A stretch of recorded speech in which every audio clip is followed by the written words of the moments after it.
अस्सलामु अलैकुम नाजरीन, आज की वीडियो का टॉपिक बहुत ही अहम है, इसलिए वीडियो को आखिर तक देखें। अगर आपने हमारा चैनल सब्सक्राइब नहीं किया तो सब्सक्राइब कर लें और बेल आइकन को प्रेस कर दें। तलाक की इद्दत का बयान। अगर किसी औरत को तलाक मिल गई हो तो उसकी इद्दत 3 हैज़ है, यानी जब तक इसको 3 हैज़ ना आ जाए ना तो वो दूसरे मर्द से निकाह कर सकती है और ना तो इस घर से जिसमें इसको तलाक मिली है बगैर किसी मजबूरी के बाहर निकल सकती है।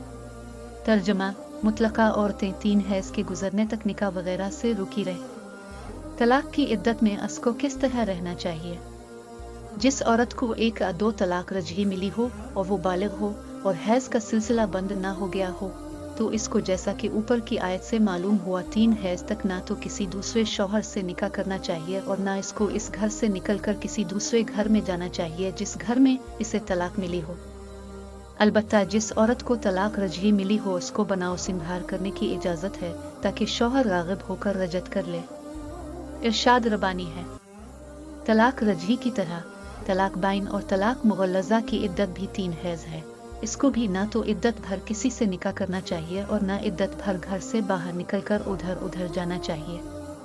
इन 2 बातों के साथ इसके लिए भी ज़रूरी है कि बनाओ सिंगार ना करे। ये तीनों चीज़ें ऐसी औरत के ऊपर हराम हैं। जिस औरत को तलाक बाइन दी गई हो वो इस शौहर से इद्दत के अंदर भी निकाह कर सकती है, लेकिन दूसरे किसी मर्द से अगर इद्दत के अंदर निकाह करेगी तो सख्त गुनाह भी होगा और निकाह भी ना होगा। वीडियो को लाइक और शेयर करना ना भूलें।